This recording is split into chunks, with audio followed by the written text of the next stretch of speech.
We begin our journey at the sunlit surface, where light is king and the vast blue expanse reveals the first secrets of oceanic survival and hidden beauty. In this upper layer, the epipelagic zone, every creature is exposed to the sun's reach, making the art of hiding a complex game of mirrors and light. Welcome to Auralis, where we explore the strange evolution of camouflage, descending from the bright waves into the crushing pressure of the deepest parts of our planet. In these shallow waters, predators lurk everywhere. For a fish in the open sea, there is no reef to hide behind, only the deceptive nature of light. Observe the shark's countershading. Its dark back makes it invisible from above, while its pale belly blends perfectly with the sunlit surface when viewed from below. This simple yet effective contrast breaks up the animal's silhouette, allowing it to vanish against the two most common backgrounds in the vast, open, sunlit sea. Some fish take it a step further.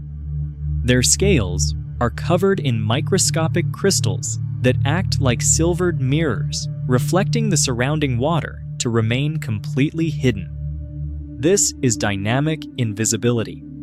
By reflecting the light around them, these creatures become part of the water itself, a living mirror that moves through a liquid world. But as we leave the surface, the rules of physics begin to change. The warm colors of the world start to disappear, swallowed by the thirsty ocean. We are now crossing the threshold into the twilight zone, a place where the sun's warmth is a memory, and the struggle for survival becomes much weirder. The epipelagic zone is a theater of light, but here, the shadows are growing longer, and the environment is becoming a monochrome world of deep, dark blue. Even with the best camouflage, predators have evolved specialized eyes to detect the subtle differences in light polarization, turning the hunter's game into an arms race. Camouflage isn't just about hiding, it's about survival. Sometimes, a sudden flash of light is enough to disorient a predator and allow for a narrow escape. As light levels drop, transparency becomes a new strategy. Why try to match the background when you can simply let the light pass right through you? Why try to match the background when you can simply let the light pass right through you? At this depth, many organisms have discarded pigment entirely, turning their bodies into living glass to avoid being seen by the keen eyes of deep-sea hunters. Every meter we descend, the pressure increases and the light fades.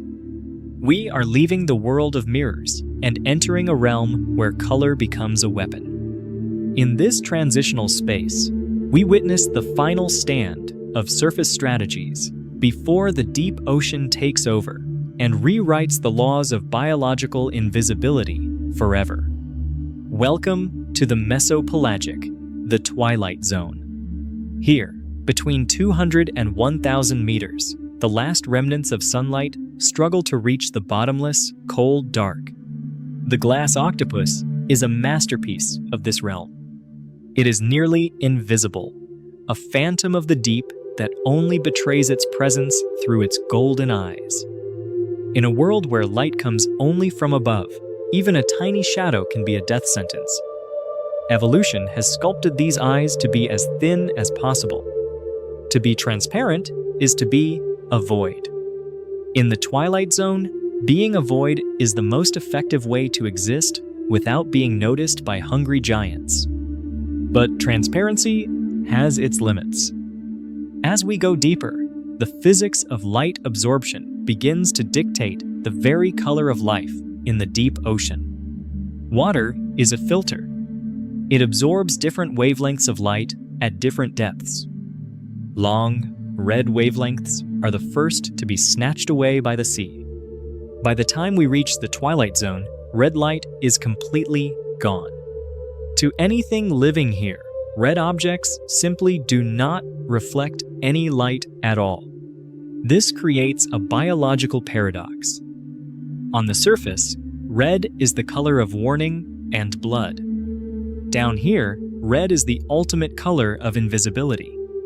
A creature that is bright red appears as black as the abyss itself.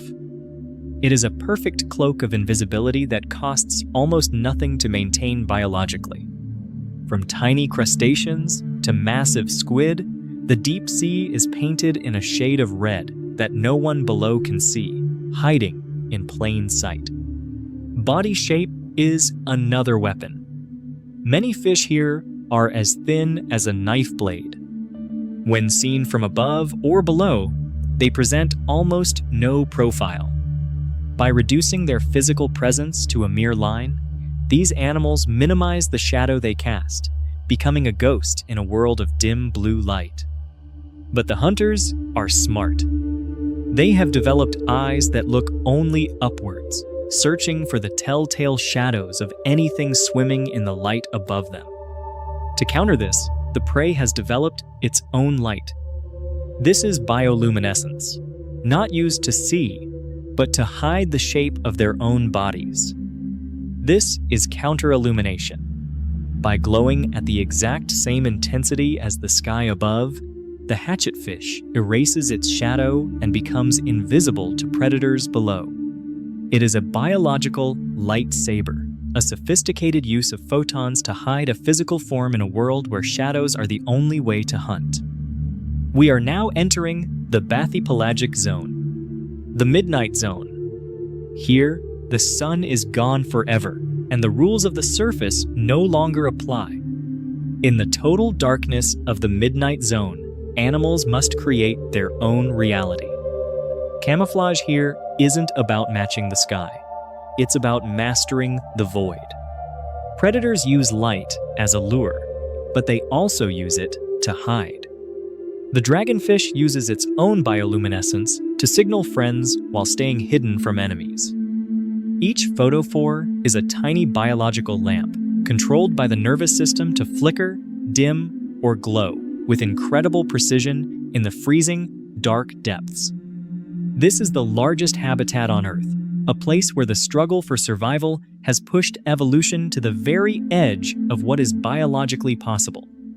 At 1,000 meters, we reach the midnight zone. Sunlight is non-existent. In this absolute darkness, creatures have turned to a paradoxical strategy, glowing to disappear. The hatchetfish is a master of counter-illumination. It uses light-producing organs on its underside to match the dim light filtering down from miles above its head. If the sun gets brighter, the fish glows more.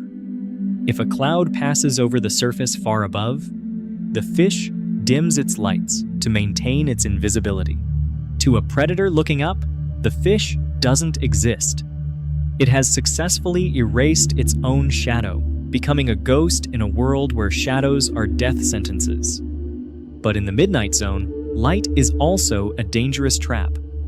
What looks like a safe meal can often be the glowing lure of a lethal hunter. Some fish have taken a different path. They don't glow, they absorb. This is ultra-black skin, a material so dark it rivals the most advanced human technology. These fish have evolved skin that traps 99.9% of all light that hits it. Even if a predator shines a searchlight on them, they remain invisible. They are like living shadows, moving through the deep without reflecting a single photon, becoming the ultimate stealth predators of the lightless, cold, and dark abyss.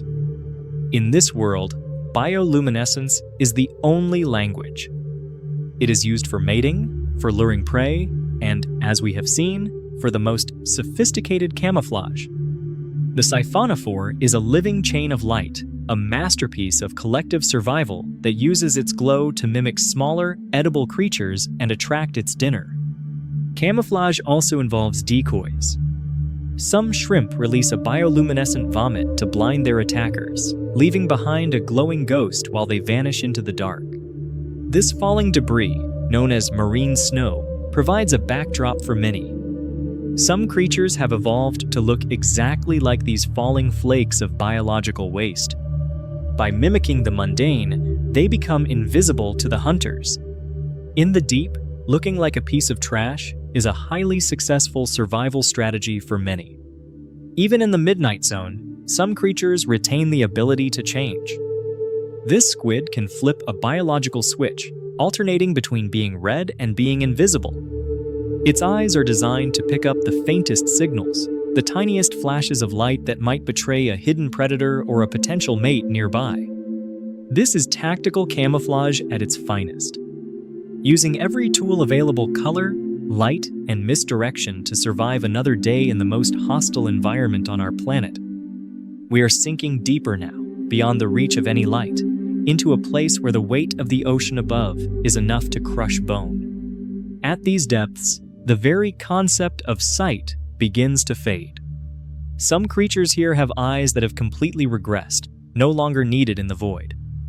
If you cannot be seen, perhaps you should focus on not being felt. Camouflage here is as much about silence and stillness as it is about color.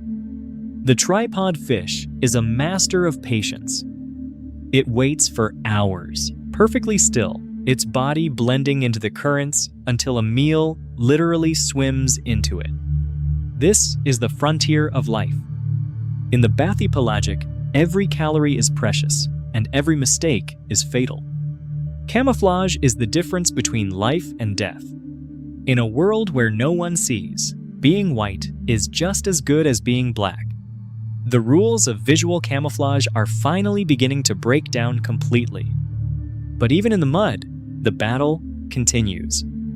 Life finds a way to hide, to hunt, and to survive in the most extreme conditions imaginable on Earth. Prepare yourself. We are about to enter the abyss, a place where nature's creativity reaches its most bizarre and unsettling peaks of biological evolution and survival. 4,000 meters down. The abyss. Here, the pressure is 600 times that of the surface, and the silence is as heavy as the water above. The anglerfish is the icon of this realm. Its skin is more than just black. It is a masterpiece of light absorption, a biological stealth technology. At a molecular level, this skin is designed to absorb 99.9% of light. In the rare event of a flash, the anglerfish remains a total shadow. This is the ultimate camouflage, disappearing while standing in the light. The lure is the only thing the prey sees until it is far too late. In the abyss, vision is a luxury few can afford. Instead, creatures evolve extraordinary tactile senses, using long, delicate appendages to see through the dark water. These feelers can detect the tiny movements of a shrimp or the approach of a predator from meters away, providing a map of a dark world. Even the scavengers need to hide. The giant isopod's dull, gray shell matches the seabed perfectly, protecting it from anything that might be hunting in the void. Near these vents, life thrives in the heat. Here, camouflage takes a back seat to the struggle for chemical energy in a world without any sunlight. The snailfish is the deepest living fish ever recorded. Its body is soft and gelatinous, a form that is perfectly adapted to the crushing weight of the abyss. At this depth, camouflage is no longer about color. It's about being soft, being quiet, and being perfectly tuned to the vibrations of the deep ocean. Imagine a world where sight is sound. Camouflage then becomes a game of acoustic stealth, of softening your edges to avoid reflecting a predator's sonar pings. Some creatures still use light, but in ways we barely understand. This squid's shimmering body might be a form of communication or a way to dazzle. In the abyss, camouflage is the art of disappearing completely. It is not about mimicry.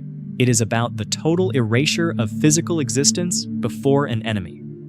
These are not plants, but animals. They hide their true nature by looking like the harmless flora of a forgotten garden at the bottom of the world. Symbiotic camouflage is common here. If you can't hide in the open, hide within the body of another, becoming a part of a larger, living landscape. We are descending into the Hadal Zone, the deepest trenches on Earth. Here, the environment is so extreme that only the most specialized can survive. In the trenches, biology becomes alien. Camouflage is no longer a choice, but a byproduct of bodies that must withstand the weight of entire mountains. Is this light a signal, or just a byproduct of a bizarre metabolism? In the deepest dark, the line between function and mystery becomes very thin. The abyss remains the final frontier of our planet, a place where every discovery challenges our understanding of what it means to hide and survive. This jellyfish uses its red core to hide the bioluminescent prey it has just eaten, preventing its stomach from becoming a beacon for other predators. This is internal camouflage. Even after death, the prey's light can betray the hunter. Evolution has provided a dark cloak for the predator's own belly. As we prepare to ascend, we leave behind a world where camouflage has been pushed to its absolute physical limits by the harshness of the environment. The abyss is a world of shadows and light, a place where the art of being invisible has been perfected over millions of years of evolution. Our journey is far from over. We now turn our attention to the most intelligent masters of disguise in the ocean, the remarkable and clever cephalopods. We now focus on the true geniuses of the deep, the cephalopods. Their ability to change isn't just biological. It is an active, intelligent calculation of survival.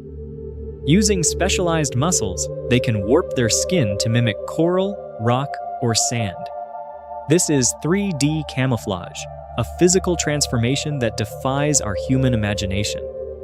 Thousands of tiny sacs of pigment, called chromatophores, are controlled by the brain. They are like living pixels on a high-definition, biological skin screen of deception. This is real-time adaptation. The octopus doesn't just match the background, it anticipates it, shifting its appearance with a fluidity that seems almost supernatural to us. It is the ultimate predator because it is the ultimate ghost. It can hide in plain sight, waiting for the perfect moment to strike with precision. But what is happening behind those eyes? Is this just a set of programmed instincts, or is there a mind at work, actively solving complex problems? They use tools. They plan ahead. Their camouflage is a strategy, a choice made by an intelligent being that understands the world and its many dangers. From the smallest squid to the largest giants of the deep, the cephalopods have mastered every trick in the book of oceanic invisibility and master deception. This passing cloud display is used to hypnotize prey or communicate with others. It is a language of light, written on the very skin of the animal. Cuttlefish are the masters of the impossible color. They can create patterns that shouldn't exist, using polarization and iridescence to hide from everything in the sea. Their brains are massive compared to their body size, dedicated to the processing of visual information and the execution of the most perfect camouflage on Earth. When you look into the eye of an octopus, you feel a connection. You see a reflection of an intelligence that evolved completely independently from our own. Is it possible that their camouflage is a form of self-expression? A way of interacting with a world that they perceive in ways we are just beginning. Even their escape is a masterpiece. The ink cloud, or pseudomorph, is a physical decoy, a temporary statue of the animal designed to fool the hunter's eye. They are the masters of the "now you see me, now you don't," a living testament to the power of intelligence in the struggle for survival. Every movement is a calculation. Every shift in color is a decision. This is the peak of biological engineering, combined with the power of a mind. As we leave these masters of disguise, we are left with a profound question about the nature of consciousness and the diversity of life on Earth. The deep sea is a laboratory of evolution, where the rules of light and shadow have created wonders that challenge everything we thought we knew about life.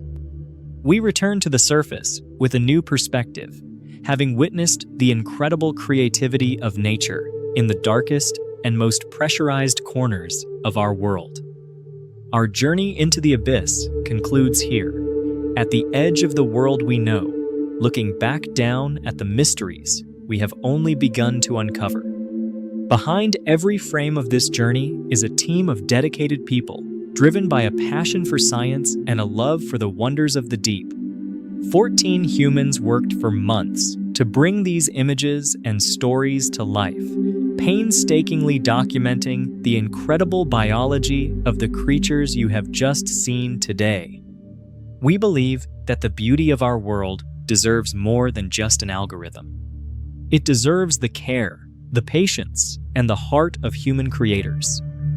This project is a labor of love, a commitment to quality and truth in storytelling that we hope has inspired you to look deeper into nature. At Auralis, we take pride in our craft. Every word, every frame, and every sound is a testament to the power of human creativity and scientific wonder. Thank you for joining us on this incredible journey. Your curiosity is what drives us to keep exploring, to keep questioning, and to keep sharing the truth. Stay curious, stay inspired, and never stop looking beneath the surface. This is Auralis, signing off from the deep. Until we meet again in the abyss.